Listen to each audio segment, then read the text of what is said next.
picture this scene unfolding in rural Japan. A local governor calls in the self-defense forces to handle a dangerous bear infestation. Okay. You'd expect trained troops, right? Armed and ready. Sure. Instead, they show up holding long wooden sticks and cans of pepper spray. Wooden sticks? Wooden sticks. They aren't allowed to carry real firearms in that context because, legally, they're trapped in this web of pacifist regulations. It treats them more like administrative staff than soldiers. A paradoxical army is a bizarre snapshot, for sure. It is. But then you look at the sudden shift just last month, Japan's new Prime Minister, Sana Takeuchi, she steps in with a mission to shatter exactly this kind of paralysis. And she's not being subtle about it. Not at all. She's invoking symbols that haven't been seen since the 1940s, proposing to change officer ranks back to pre-war imperial titles, standing on aircraft carriers. Declaring that a crisis in Taiwan is a crisis for Japan. Exactly. To her, this is about giving those soldiers more than just sticks. It's about making Japan a normal nation again. But the reaction wasn't just a polite disagreement. No, it was an immediate, visceral explosion. Beijing's rhetoric turned incredibly personal, with diplomats using slurs like poisonous seedling and mouthful of feces. And then came the economic hit. The silent retaliation. In just a few days, nearly 500,000 flight tickets from China to Japan just vanished, canceled en masse. Wow. So what starts as this domestic push for defense reform instantly triggers a high-stakes game of chicken. And it leaves us with a critical question. Right. Is Takeuchi simply modernizing a handcuffed military, or is she, as her critics fear, summoning the ghosts of the past and dragging East Asia to the brink of a devastating war? You know, it's impossible to overstate the temperature of this moment. We're watching Japan's 70-year-old pacifist identity collide directly with new geopolitical necessity. Especially regarding China. Exactly. So for this deep dive, our core mission is to really understand the tripwires being activated right now. The legal, the political, the economic ones. Because these aren't just, dry debates. These are moves that fundamentally change the military map of the Indo-Pacific for you and everyone else. They absolutely do. Okay, so let's unpack this. Let's start with the source of that paralysis you mentioned, that legal cage built right after World War II. We have to start with Article 9. The infamous Article 9 of the Japanese Constitution. It forever renounces war and, crucially, forbids Japan from maintaining land, sea, or air forces. And that foundational legal restraint is why the military is so deliberately understated. It's why they have to use names like the Self-Defense Forces, the SDF, to operate. As you said, a paradoxical army. It is.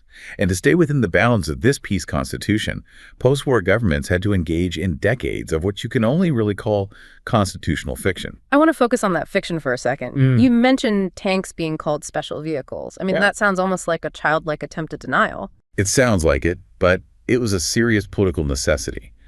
When the National Police Reserve was formed in 1950, that was the precursor to the SDF. The government knew that calling heavy armor tanks would immediately trigger constitutional challenges. So they just gave them different names. They gave military equipment civilian or administrative names. This wasn't just about semantics, it was about political survival.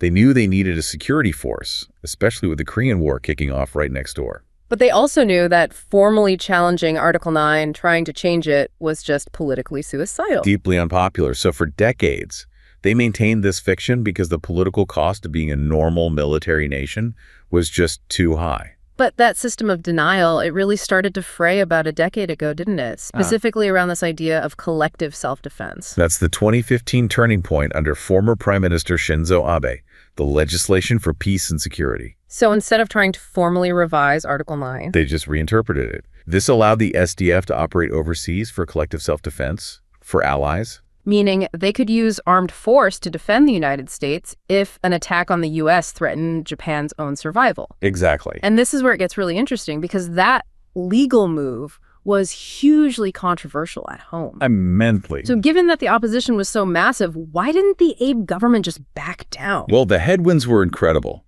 Surveys showed over 90% of constitutional experts believed the legislation was unconstitutional. And there were huge protests. Massive. Crowds of up to 100,000 people.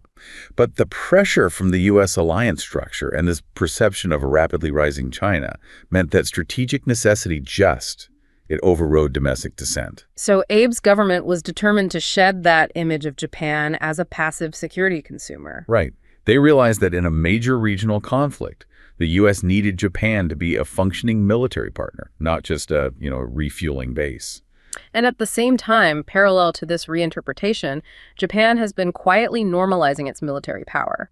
The spending has ramped up dramatically. Absolutely. In December 2022, the Kishida government announced a huge 5-year, $320 billion spending increase. Wow. And that plan aims to boost defense spending to about 2% of GDP in the next decade, which puts Japan right on line with NATO spending standards. And they already have some serious hardware. Highly capable platforms, Aegis destroyers, VSTOL carriers. They're very well equipped. Okay, before we move on, let's just nail down one last piece of that history. The nuclear question. I know the Takeuchi cabinet is reviewing the 3 non-nuclear principles, which is a massive taboo. What are they exactly? It's crucial to know all 3 to really get the magnitude of this shift. The principles are not possessing, not manufacturing, and not permitting the introduction of nuclear weapons. And Takeuchi's specifically looking at that third one. Yes, not permitting the introduction. That's what currently prevents U.S. nuclear-equipped vessels from entering Japanese ports.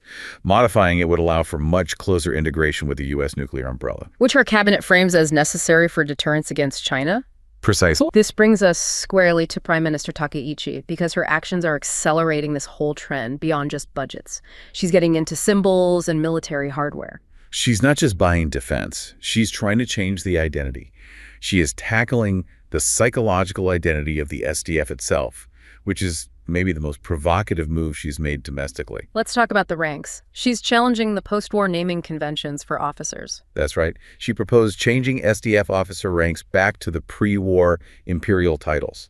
So switching designations like Wanzer to Taisa, which means colonel. And that has a real psychological impact. It does. I read about a third-generation serviceman, a guy named Kenji, who described holding a new insignia prototype. He said the weight of history shifting was just palpable. So for some, it's a surge of pride, a relief. A relief to finally shed that paradoxical army status. They feel like they're finally being respected as real soldiers. But it goes deeper than just pride and respect.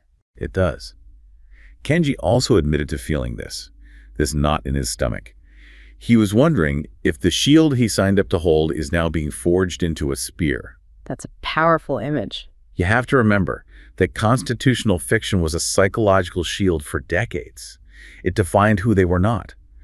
By invoking these imperial-era symbols, Takeuchi is forcing every service member to confront the trauma of the past while looking at the necessity of the future. A knot in his stomach. That uncertainty is exactly what the Constitution was designed to prevent. So the psychology is changing. What about the hardware? Takeuchi is making sure that spear is real. And this is where we shift from symbols to strategic reality.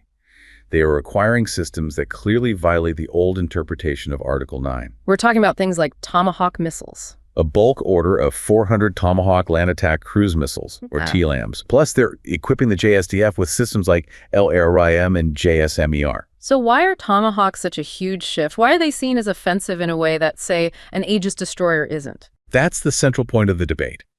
An Aegis destroyer is fundamentally a defensive system. It's designed to shoot down incoming threats. But these missiles are different. Totally different.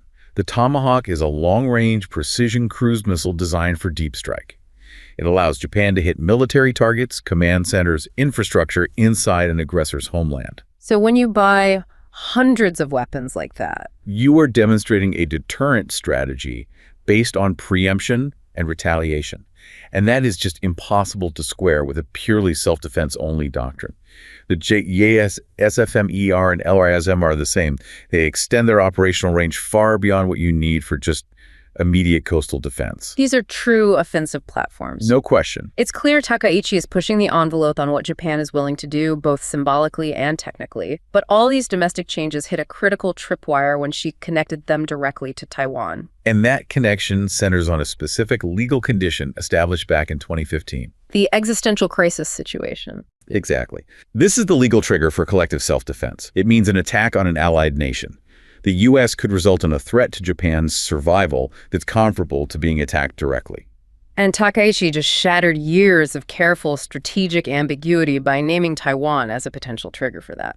On November 7th, in the Diet, she stated that a Chinese military attack on Taiwan, whether a naval blockade or an attack on U.S. support ships, could constitute an existential crisis situation. Which was so provocative because previous leaders had always maintained this deafening silence on hypotheticals involving Taiwan. Precisely to avoid drawing Beijing's direct ire. She traded ambiguity for clarity. But let's be clear on the nuance here for everyone listening. The law doesn't mean Japan can just jump in because Taiwan asks for help, right? Absolutely not. The mechanism is very tightly constrained.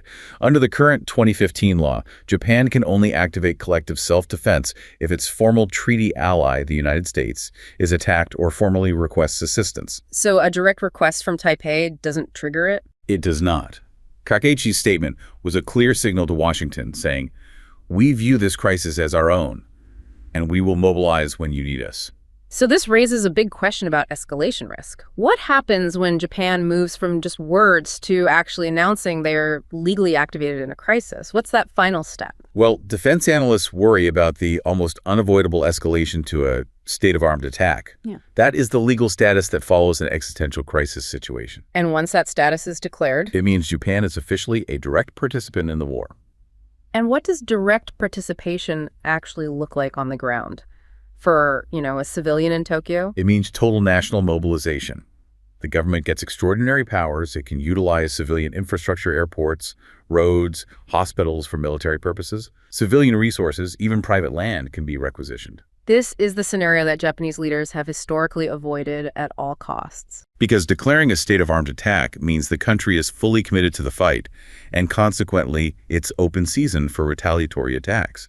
Takeuchi's clarity on Taiwan just dramatically shortens the time it takes to get to that point. And that shift from ambiguity to active alignment, that sudden clarity, is exactly what provoked the extreme response from Beijing. The Chinese response wasn't measured. It was a full-scale, synchronized combo punch aimed at pushing Japan right back into silence. Hitting them on three fronts, right? Diplomatic, economic, and military. Exactly. Yeah. On the diplomatic side, the response was shockingly extreme. Beijing officially condemned the statements, summoned the Japanese ambassador, but the real escalation came from state media and diplomats. Subpersonal slurs. Slurs like poisonous seedling and mouthful of feces. It's far beyond typical diplomatic criticism. Punitive and incendiary. And we saw one diplomat write on social media that Takeuchi's dirty heads must be cut off. This type of extreme, dehumanizing language signals that Beijing views her policy shift not just as a political disagreement, but as an existential threat. And that rhetorical fury translated instantly into economic coercion. Immediately. China issued a travel warning, asking citizens to temporarily avoid travel to Japan, claiming safety risks had increased. And this is where you get stories about real people being affected. Yes. I heard this heartbreaking story about the owner of a historic ryokan in Kyoto. Let's call her Yumi. She just watched her booking ledger, which was once filled with Chinese travelers, literally evaporate in real time. Wow, in just days. Within days of the warning. It brings the geopolitical pressure down to a very human, painful level, and the scale of the financial damage was massive. What were the numbers on that? It was devastatingly effective. Approximately 491,000 airline tickets from China to Japan were canceled. That's about 32% of total bookings in that period. Billions of yen in losses. Billions. And it was coupled with trade restrictions. China formally stopped importing Japanese marine products and halted negotiations to restart Japanese beef imports. The economic weapon was deployed with precision and speed. So we have the diplomatic slurs, the economic squeeze. What was the third punch in this combination? The military signals. Yeah. Concurrent with everything else, China declared live-fire drills in the Yellow Sea and sent Coast Guard ships to patrol near the disputed Senkakudo-Yudao Islands. A classic response pattern. Classic. Escalate tensions in contested waters, show your capability, and send a clear signal to Japan that their new political clarity will be met with increased military assertiveness right in their own backyard. So bringing this all together. What's fascinating here is how Takeuchi's government is leveraging all this domestic reform, right down to the symbolic naming of ranks, to align Japan's defense capabilities with the U.S.-Japan alliance's strategic needs. They're ending that uncomfortable but stable compromise of post-war pacifism. They are. And this strategic normalization forces Beijing to fundamentally reevaluate its military calculus. They previously assumed a less active, a more delayed Japanese intervention. They can't count on Japan being a passive logistical partner anymore? Not anymore. So what does this all mean for the region and for you? The strategic decision to trade decades of ambiguous diplomatic distance for this new, hard-won clarity. It ensures that the next crisis in the East China Sea or over Taiwan won't just be a localized dispute. No, it won't. Because of the legal tripwires Takeuchi has explicitly named, it will instantly become a recognized, potentially catastrophic stress test on the legal and physical capacity of the entire U.S.-Japan alliance, forcing total national mobilization across both countries from day one.